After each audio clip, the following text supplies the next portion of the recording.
Hello everyone, welcome on Glax academy. आशा करती हूँ आप लोग स्वस्थ होंगे, मस्त होंगे, खुश होंगे, खुशियाँ बांटते होंगे। मैं प्रोफेसर कहकशां आप लोगों के फिर सामने हाजिर हूँ एक नई क्लास में। आप लोग जैसा कि जानते हैं कि इस क्लास में मैं UGC net JRF TGT PGT UPHSC assistant professor की तैयारी करवाती हूँ। तो आप लोग इससे ज्वाइन हो और लोगों से भी कहें ज्वाइन होने, और इस चैनल को सब्सक्राइब करें, लाइक करें, शेयर करें। चलिए स्टार्ट करती हूँ अपने पहले प्रश्न हमारा क्या कहता है, निम्नलिखित में से कौन सी रचना जीवनी नहीं है? कलम का मजदूर, कलम का सिपाही, मेरी पत्नी और भेड़िया, प्रेमचंद घर में है। बताइए इसमें से कौन से नहीं है? यहाँ देख लीजिए क्वेश्चन में क्या है, नहीं है। ठीक है, क्वेश्चन में क्या है, नहीं है। तो इसमें आप लोगों को बताना होगा कि कौन सा नहीं है जीवनी। तो ये है मेरी पत्नी और भेड़िया नहीं है। ये किसकी है? धर्मवीर भारती की, सॉरी धर्मवीर, डॉक्टर धर्मवीर की है। मैं धर्मवीर भारती बोलती, डॉक्टर धर्मवीर जी के है। ठीक है, और जैसा कि आप लोग देख रहे हैं, ये कलम का मजदूर, कलम का सिपाही और प्रेमचंद घर में, ये तीनों ही किसकी है रचना? मतलब किसके ऊपर जीवनी लिखी हुई है? तो प्रेमचंद जी पे। किस पे लिखी हुई है? प्रेमचंद जी पे।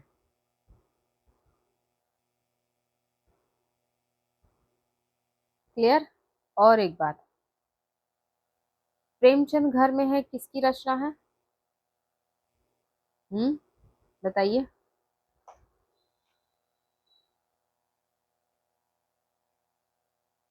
प्रेमचंद घर में है किसकी रचना है? शिवरानी देवी जी की। शिव रानी देवी जी की, जो मुंशी प्रेमचंद जी की पत्नी है। ठीक है, ये जो है शिवरानी देवी जी, ये मुंशी प्रेमचंद जी की पत्नी है।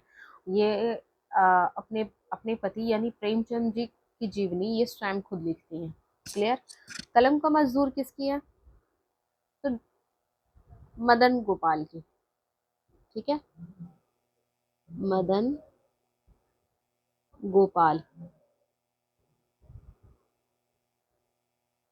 ठीक है, कलम का मजदूर। कलम के सिपाही बताइए। अमृत राय। अमृत राय, ये अमृत राय कौन है? नवाब राय के बेटे हैं। नवाब राय आप बोल रहे होंगे, सोच रहे होंगे आप लोग कि ये कौन है। तो नवाब राय ये प्रेमचंद जी का ही इनका नाम है। क्लियर? तो बेटे ने क्या लिखा था? कलम का सिपाही। और पत्नी ने क्या लिखा था? प्रेमचंद घर में है। और मदन गोपाल जी ने कलम का मजदूर कहा। ठीक है, मेरी पत्नी और भेड़िया जो है, ये डॉक्टर धर्मवीर जी की है। बार बार मेरे मुंह से सॉरी भारती निकल रहा, भारती नहीं है, डॉक्टर धर्मवीर जी है। ठीक है, डॉक्टर धर्मवीर भारती वो दूसरे हैं, धर्मवीर भारती, ये डॉक्टर धर्मवीर है। चलिए, आशा करती हूँ कि आप लोगों को याद हो गया होगा।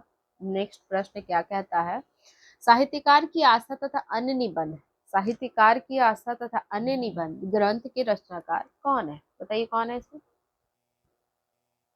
वैसे तो आप लोग इस लाइन को देखते ही समझ गए होंगे कौन होगा, है ना?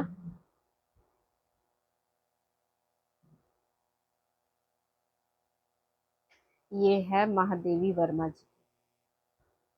किसकी निबंध है?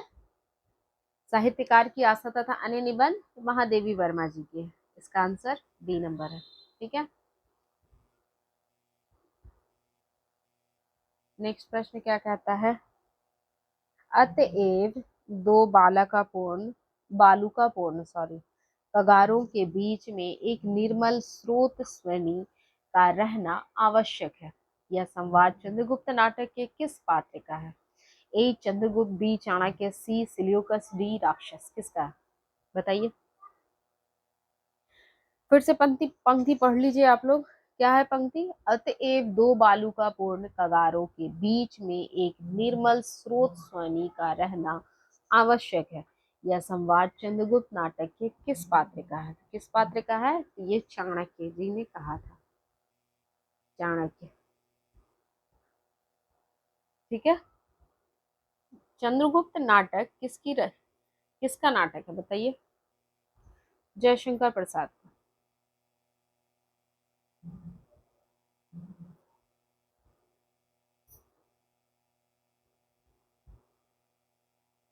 ठीक है, किसकी है ये? जयशंकर प्रसाद जी की है। अच्छा, एक बात और, ये तो हुआ चाणक्य का ये कथन, ठीक है, कि अतएव दो बालू का पूर्ण कगारों के बीच में एक निर्मल स्रोत स्वानी का रहना आवश्यक है, ठीक है, ये हुआ चाणक्य का।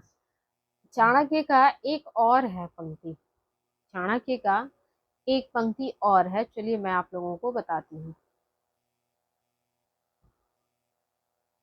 वो पंक्ति क्या है? ये बहुत ज्यादा चर्चित है, बहुत ज्यादा चर्चित है और बहुत इम्पोर्टेंट भी है। दिख रहा है ना? आई थिंक, पता नहीं क्या दिख रहा है कि नहीं आप लोग।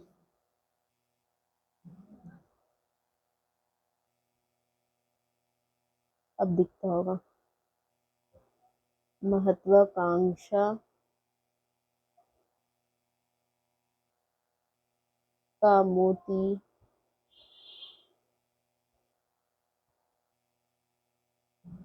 निष्ठुरता की सीपी में रहता है, ठीक है। ये किसकी है पंक्ति?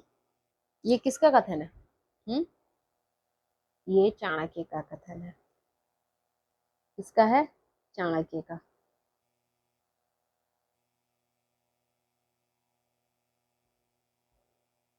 अच्छा, एक पंक्ति और आप लोग देख लें।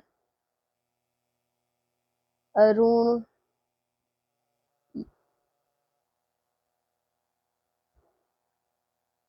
ये यह मधुमेह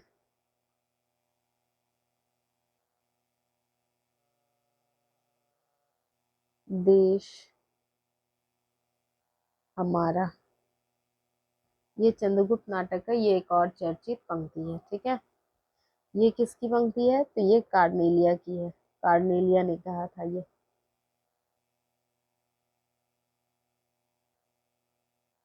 ठीक है।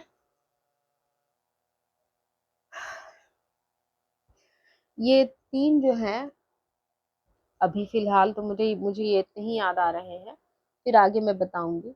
बहुत ज्यादा चर्चित है और ये बार बार एनटीए प्रश्न करता ही करता है, ठीक है।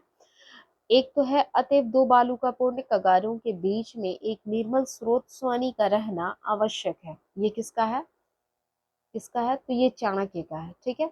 दूसरा चाणक्य का और आता है कि महत्वाकांक्षा का मोती निष्ठुरता की सीपी में रहता है, ये भी चाणक्य ने कहा था। तीसरा है, अरुण यह मधुमेह देश हमारा, ये कार्नेलिया के द्वारा कहा गया है, ठीक है। जयशंकर प्रसाद जी ने कार्नेलिया के द्वारा ये कथन कहलवाया है, ठीक है। कार्नेलिया एक बहुत ही महत्वपूर्ण पात्र निभाती है इसमें, और भूमिका निभा रही है ये पात्रा। और ये आपके चंद्रगुप्त के भविष्य में, आप लोग जैसे कि नाटक पढ़ेंगे ही तो पता चल जाएगा कि ये चंद्रगुप्त जो है इसमें character lead lead role play जो कर रहे हैं, जो मुख्य भूमिका पर हैं, तो ये उनकी पत्नी बनती है। और ये किसकी पुत्री होती है? ये फिलीपींस की पुत्री होती है, ठीक है।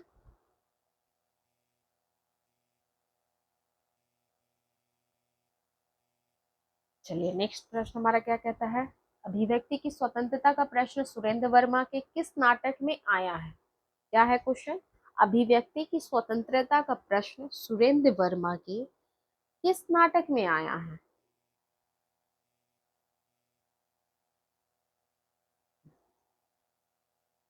तो ये है आठवां सर्ग। क्या है? आठवां सर्ग, ठीक है। आठवां सर्ग किसकी नाटक है ये तो आप लोगों को बताना नहीं पड़ेगा। चलिए मैं टाइमिंग बता देती हूँ, समय 1976 है इसका, ठीक है। वैसे एक और मैं आप लोगों को चीज बताती हूँ कि इसमें जो जितनी भी ऑप्शन है ABCD, ये सभी के सभी सुरेंद्र वर्मा के।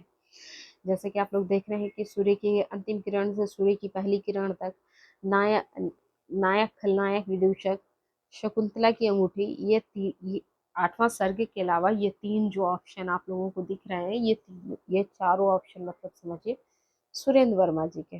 8वां सर्गे का समय क्या है? 1976। ये आप लोग ध्यान में रखेंगे, प्रश्न आप लोगों से इस तरह से भी पूछ सकता है। अच्छा, एक बात और, सूर्य की अंतिम किरण से सूर्य की पहली किरण तक अगर इसके बारे में पूछा जाए कि इसमें विषय क्या है, तो आप लोग क्या बताएंगे? हाँ, तो इसमें स्त्री पुरुष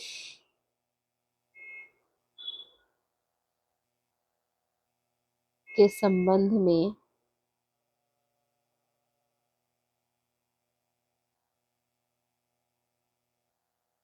उत्तराधुनिक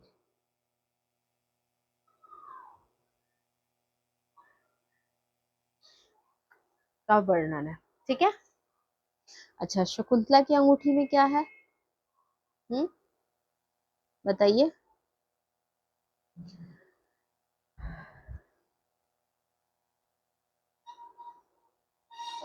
पैसे के समक्ष,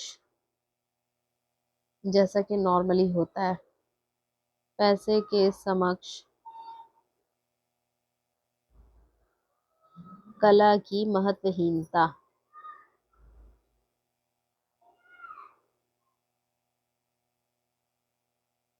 जो कि बिल्कुल नहीं करना चाहिए। ये अक्सर लेकिन होता है, हमारे आसपास भी होता है ना। आप लोग भी देखे ही होंगे, कभी करना कभी नजर पड़ ही गया होगा कि कला का उतना महत्व नहीं होता है जितना कि पैसे का महत्व होता है, जबकि ये बहुत ही गलत बात है। चलिए, ये दोनों का आप लोगों से अक्सर पूछता है, पूछेगा भी है इनके विषय के। और इसका मैं ये बता दी हूँ समय।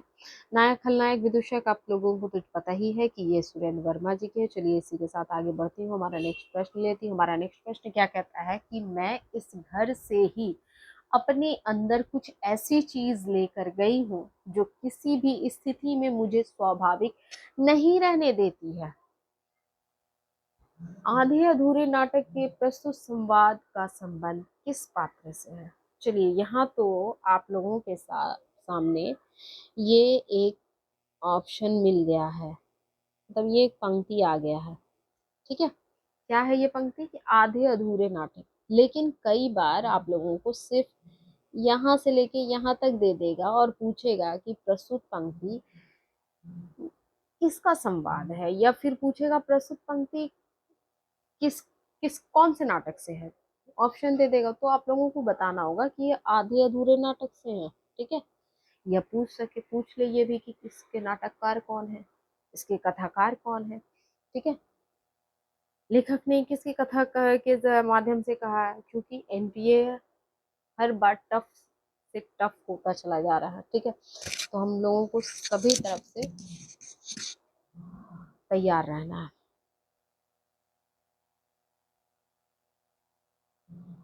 तो आधे अधूरे किस नाटक किसका है, बताइए आप लोग। आधे अधूरे नाटक मोहन राकेश का है।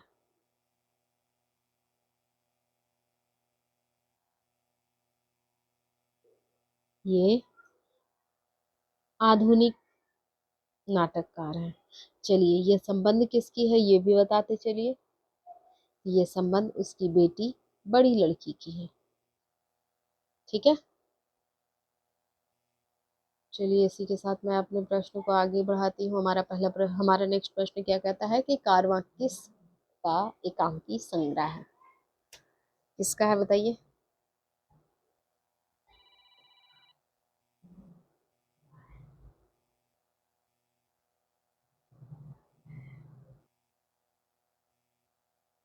कारवां किसका एकांकी संग्रह है बताइए।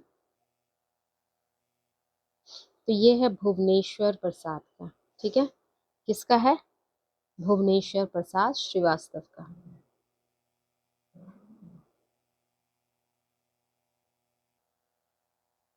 इसकी अन्य भी हैं। वो क्या क्या है? तांबे के कीड़े, ये एक साम्यहीन साम्यवादी एकांकी है। ठीक है। प्रतिभा का विवाह, श्यामा एक वैवाहिक विडंबना, स्ट्राइकर, उसर के नाम, हीन चरित इनके नाटक एवं इसके एकांकी है। क्लियर? नेक्स्ट प्रश्न हम लेते हैं। नेक्स्ट प्रश्न हमारा क्या कहता है कि रचनाकाल के अनुसार निम्नलिखित नाटकों का सही अनुक्रम बताइए। तो इसका सही अनुक्रम बताइए मुझे। एक और द्रोणाचार्य, मादा कैक्टस, सिंहासन खाली है, द्रौपदी, बताइए इसमें कौन सा है। तो इसका सही उत्तर होगा मादा कैक्टस, द्रौपदी, सिंहासन खाली है, एक और द्रोणाचार्य। क्लियर। तो आप लोगों को पता है इन सारे नाटक के नाटककारों का। एक और द्रोणाचार्य के नाटक कौन है, नाटककार कौन है। एक और द्रोणाचार्य के शंकर शेष है, शंकर शेष। मादा कैक्टस के कौन है, लक्ष्मी नारायण।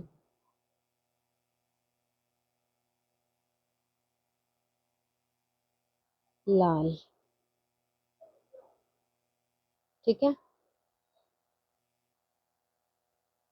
द्रौपदी की कौन है, गोपी राम शर्मा। ठीक है। सिंहासन खाली है, ये किसकी है। हाँ बताइए। सुशील कुमार सिंह, सुशील कुमार सिंह। ठीक है। आप लोगों के को नाटककार के बारे में भी जानकारी मिल गया। नेक्स्ट प्रश्न लेते हैं। हमारा नेक्स्ट प्रश्न क्या कहता है, प्रकाशन वर्ष के अनुसार निम्नलिखित नाटकों का सही अनुक्रम है।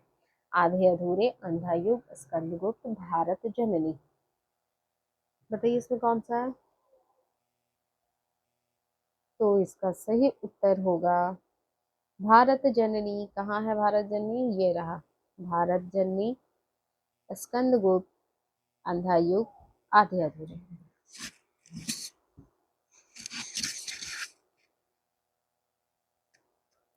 भारत जननी भारतेंदु हरिश्चंद्र है ना।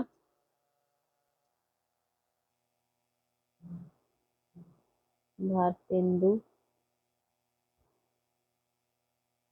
हरिश्चंद्र। ठीक है। ये कब का समय है, 1877। क्लियर। स्कंदगुप्त का समय क्या है, 1998। और इसके नाटककार कौन है, जयशंकर प्रसाद।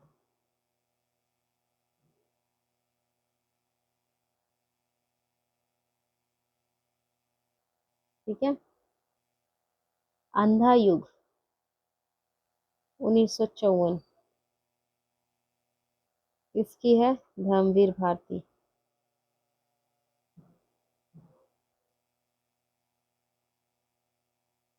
आधे अधूरे 1969। हाँ, मोहन राकेश।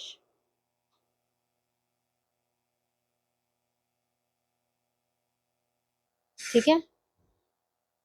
आधे अधूरे का समय क्या है, 1969। मोहन राकेश, धर्मवीर भारती 1954। क्लियर। जयशंकर प्रसाद। एक मिनट कुछ यहाँ मिसिंग हो रहा, मैं गलत कर रही हूँ। यहाँ पर होगा आपका 1928। ठीक है। भारतेंदु हरिश्चंद्र है भारत जननी का 1877। ठीक है।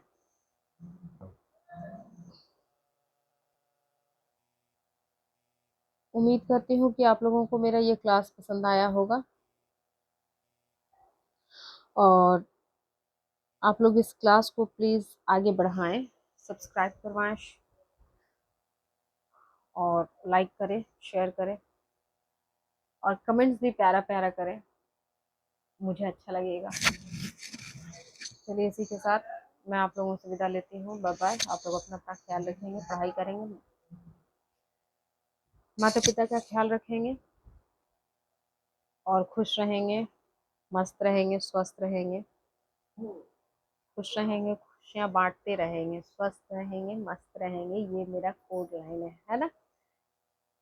चलिए, बाय बाय।